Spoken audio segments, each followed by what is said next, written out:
All right, so this is the first episode. All right, so this is the second episode. This is the third episode of the Exclusives podcast. Today we have Servando and myself, Timothy, to talk about actual things. So hope you all enjoy. Let's be quiet. I don't see you say anything right now, okay?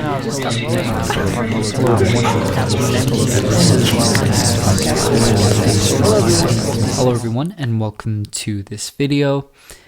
And today we are going to be talking about what I've learned from making this podcast so far.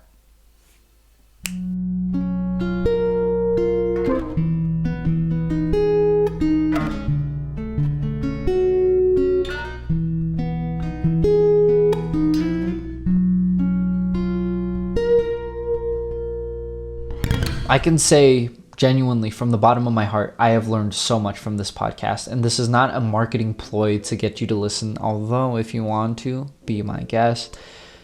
I've just really learned so much from this podcast. So I've spent roughly 75 hours on this podcast, this passion project of mine. And I aim to spend a lot more on this podcast.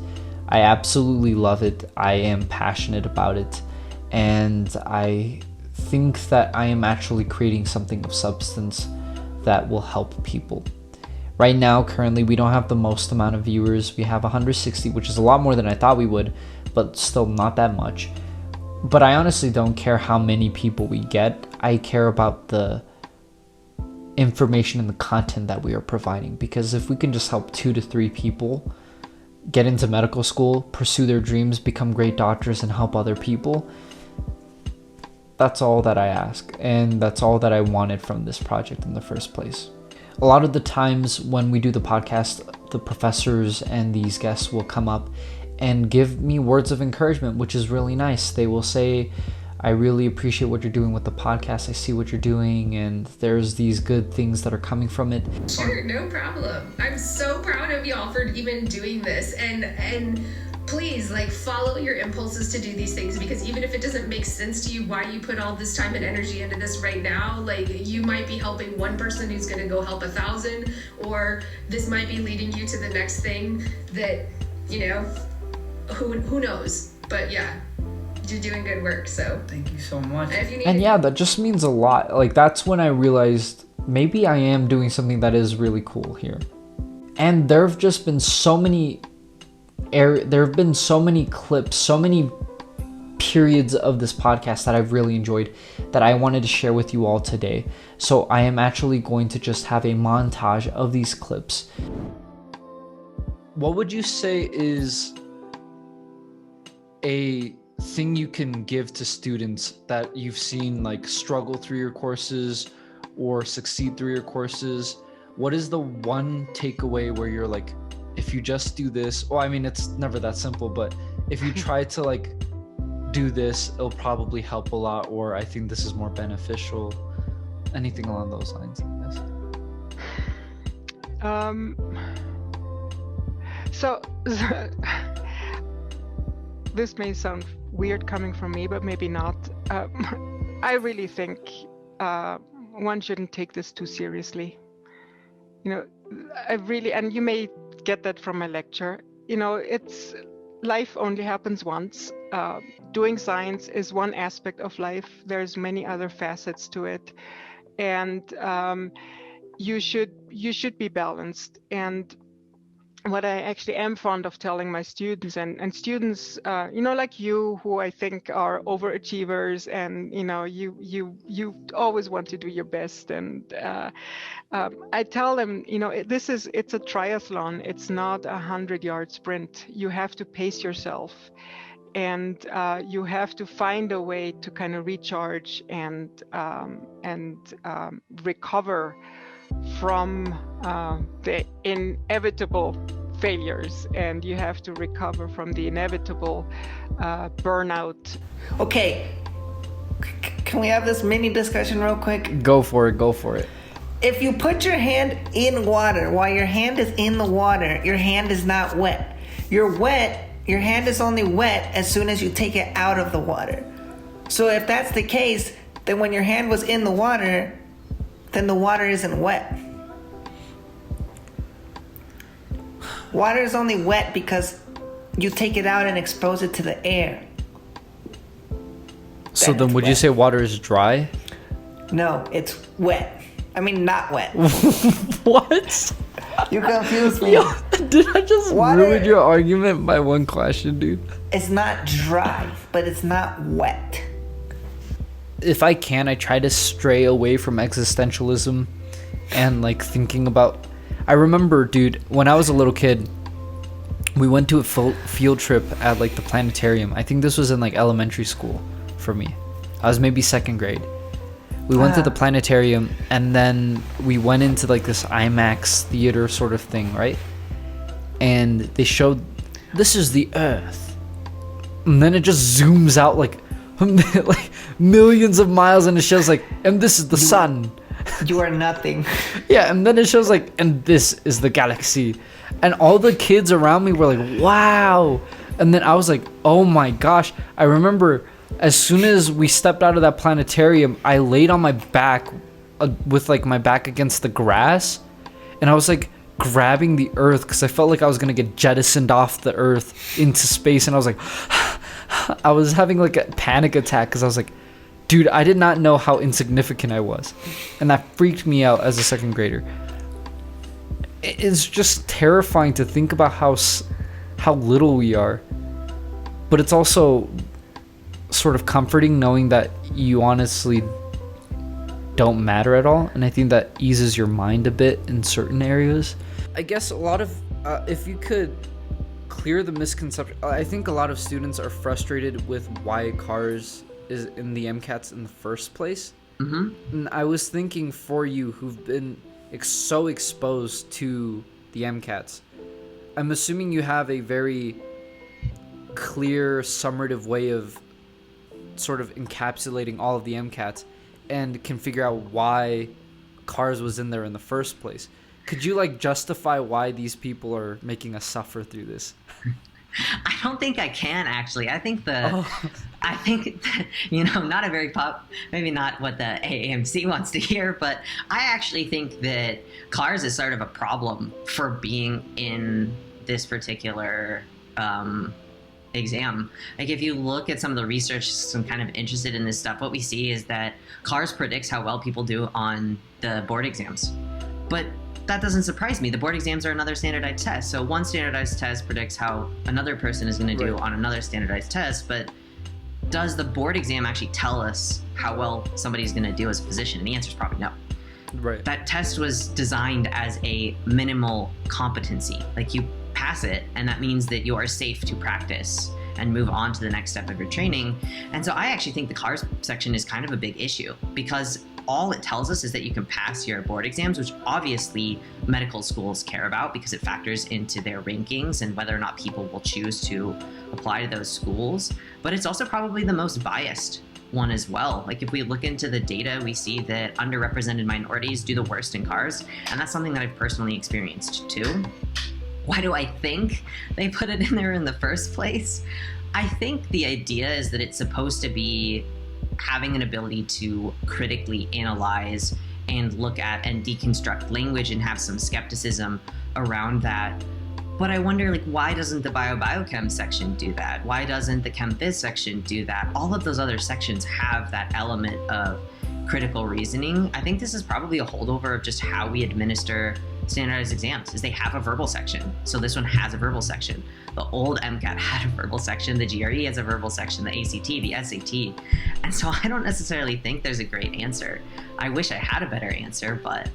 And I had a great advisor, Dr. Yeah, she never told me, oh, you can't, oh, racism, I don't know if you could study that. Like, oh, studying in Boulder, I'm not sure. She was always really supportive, but I just felt this sort of general, like, that's not really what we do in the academy, right? That's not how we, you know, why would you research in your own city? You're supposed to go somewhere else and learn about some other place, right? There was that just norm out there, and it took a lot of like self-reflection and courage and talking to other people to really pursue the project that I was really most interested in.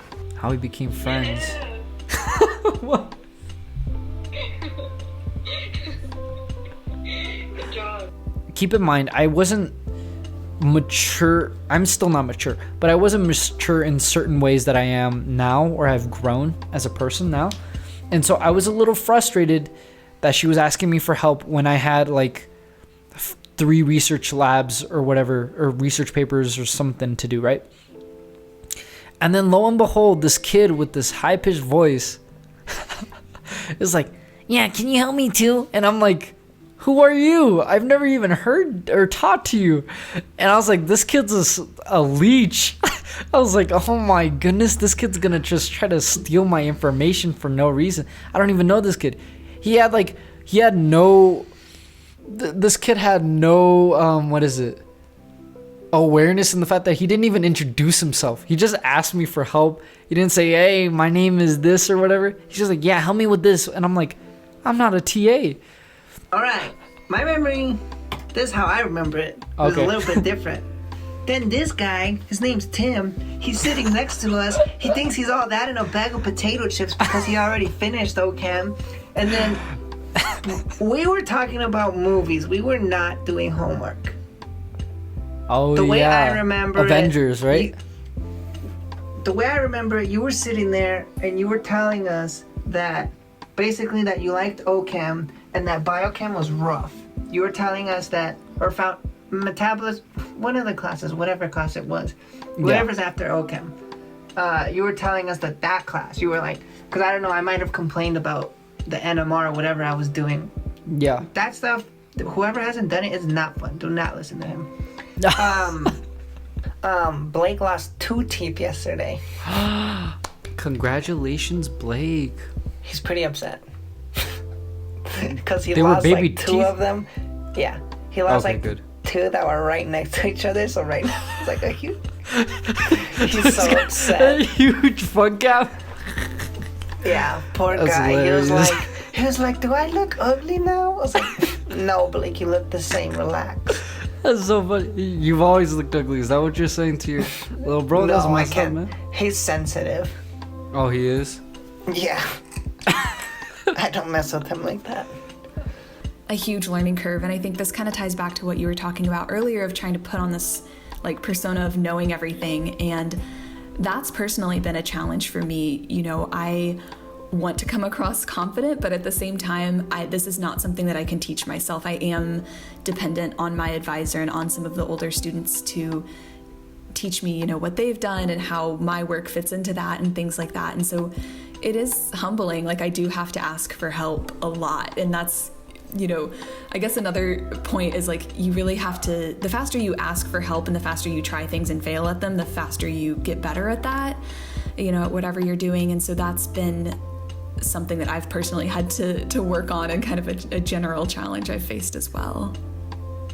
Have you, as an educator, and I ask all of our educators, have you seen anything in students where you're like, oh, they might be struggling, like, and have you figured out ways to sort of encourage them to get through the material, to get through, because I think that as you were talking about mental health, school's not easy, and I think a lot of people struggle through it, and it's that same thing of we try to keep everything hush-hush, especially in the academic or professional setting, because that is directly related to your future, your careers, and your relations and connections.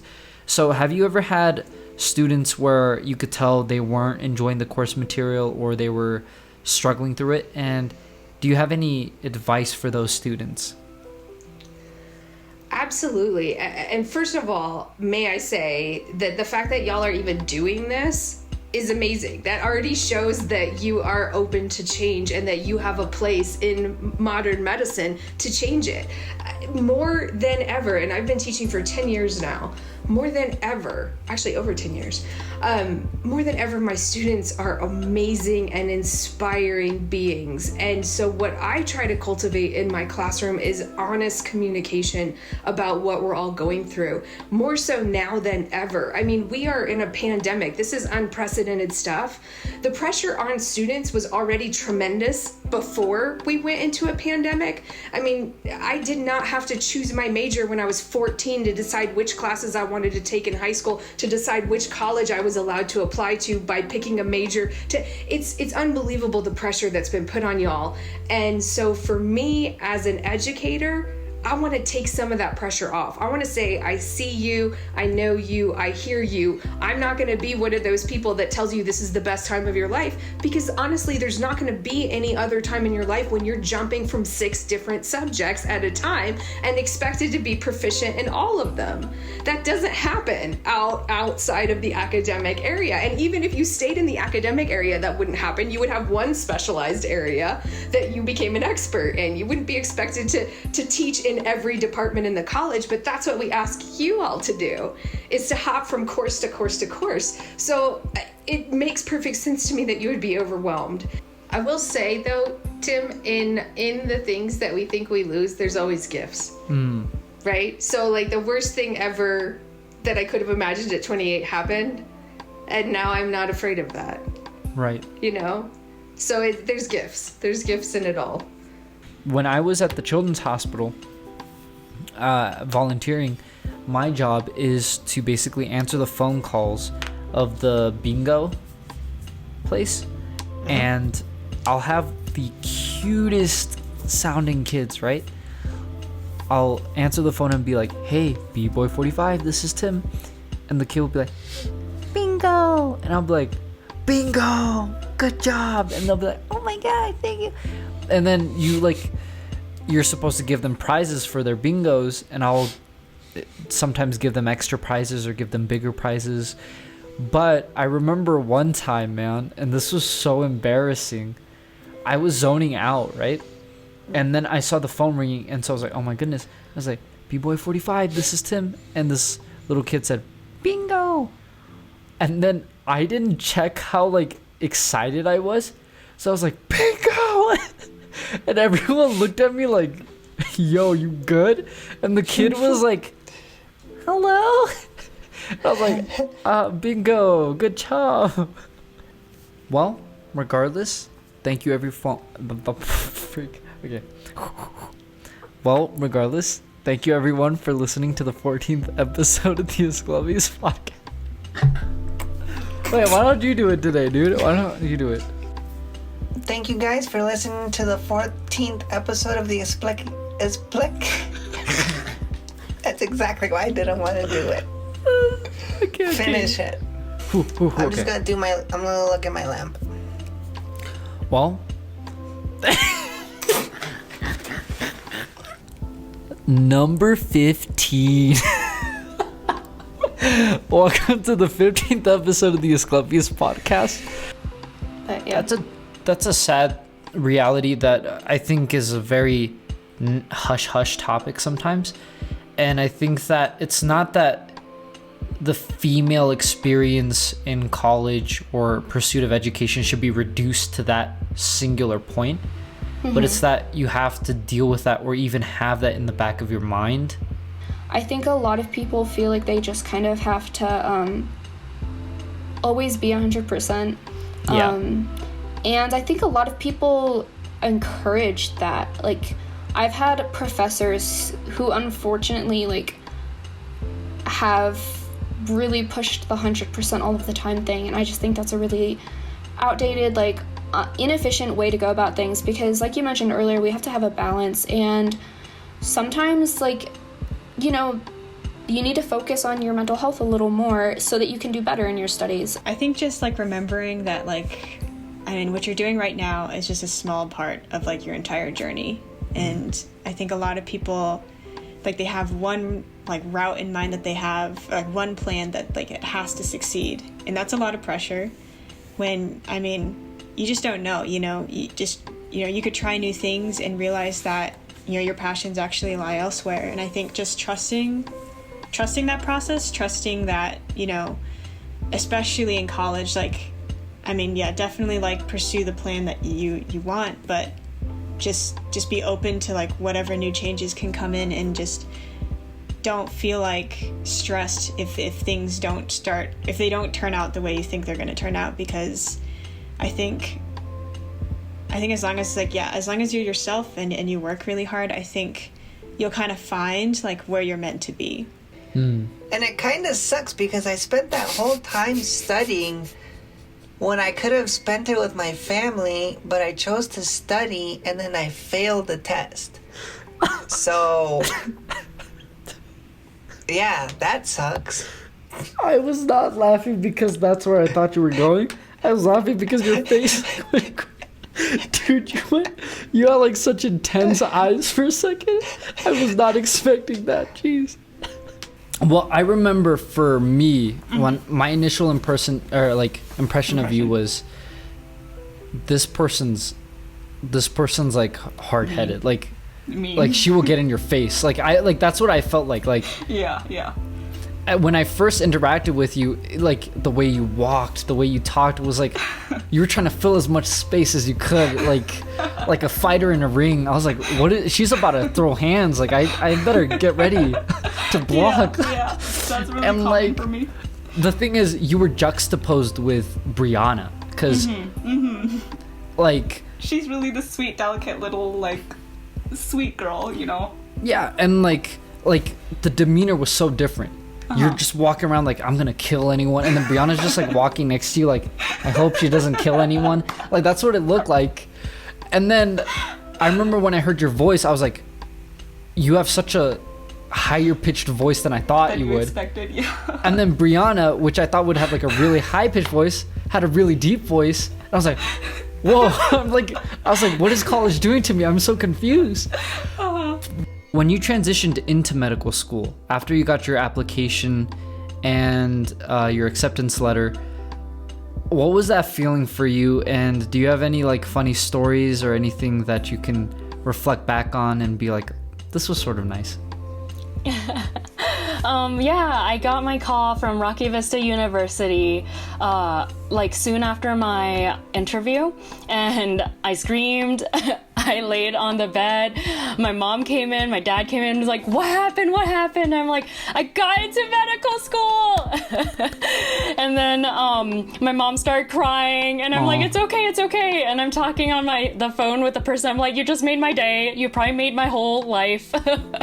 We had a prank war going on the entire year, where one of the hiatus of this was when I took all of the shoes of one of my roommates, got a huge, like, 13-gallon bucket and put them all in, shoved them in the freezer, and froze all of her shoes in a giant chunk of ice. Stuff like that. There was just a lot of memories that we could go back and just totally laugh at that. And of course, I have a lot of GoPro footage of a lot of that stuff that it's just fun to look back to about some of the delinquencies that we were up to freshman year. We were out all day. Dude, she's so cute. She was asleep. I just woke her up. She's probably mad at me. She's like, what have you done? I'm gonna go What's put her her name? down. Her name is Nala. Nala, that's a cool name. Yes, thank you. You can go to sleep again. Sorry. So for my first, I guess, college birthday, so freshman year, my birthday's in February, so it's always cold. Yeah. So me and Ryan went biking down like Sloan's Lake and stuff like that, like West Denver, basically. Yeah. And I'm a huge Taco Bell fan, so I invited our whole cohort to Taco Bell. But me and Ryan went on a bike ride before that, and this guy, for whatever reason, he takes this brand new bike he got. He's like, oh, did you know that I need to wash it in the lake because it's bad? He wanted to wash his bike. I don't understand. He wanted to clean the gears and the chains. So I was like, okay, sure. Sounds like I will not be doing this. But he decides to wash his bike at the lake. So he dips it in, he dips it into the chains, and I'm like, oh, neat. It's a pretty shallow lake by the pier thing, and the bike floats because of the tire. So it just rests there, halfway floating. He's doing his thing. He's taking pictures of the lake. It's floating. And I look at the bike, and it's clearly tipping over. So then it just submerges. It flips upside down because of the wheels, because the tires are air, right? So it flips upside down, and the bike is submerged. It's gone in the lake. So I'm like, dude, you're like, you gotta go get that. You can't just leave a biking, like. So he like digs his hand in, desperately looking for a bike inside of a lake, and he finally like grabs a hold of the tube of his tire and like pulls it out of the lake. It's like disgusting. It's soaked, completely soaked. And so basically, our bike ride back, he was just sitting on a soaked chair. Yeah, like a soaked seat. Disgusting. His brakes were squeaking. I mean, it was a wild. That's classic one of your ride. favorite memories. Yeah, classic ride. Yeah. The most common one, I think it's just medical in general. Like whenever there's a flat line, when somebody's hooked up to a cardiac monitor, and they're like, the patient's dead, we need to go ahead and shock them and defibrillate them. You don't shock a dead heart. There's no electrical activity. Right. So sending an electrical impulse doesn't do anything. You're literally just cooking the heart and it's not going to do anything. Yeah, you got to do mechanical compressions and you put a whole bunch of, a couple different medications in and hope it starts again. I remember for physical chemistry, we didn't get any online lectures, did we? There was no lecture captures. That's because you didn't know how to use the lecture capture. Oh, let's refrain. I didn't say who. Dude, I reached out to that professor so that they could validate that I was in the research lab. They still have not replied to my email. They're the only professor that hasn't replied to any of my emails ever, and I was the only undergraduate in their research lab. What a legend. Dude, IE, entropy is IE. Wait, we don't gonna give out too many clues. Yeah. Some of the students listening to this podcast might know who that is. But either that or they think we're insane. Yeah, probably both. Off our meds. Yeah.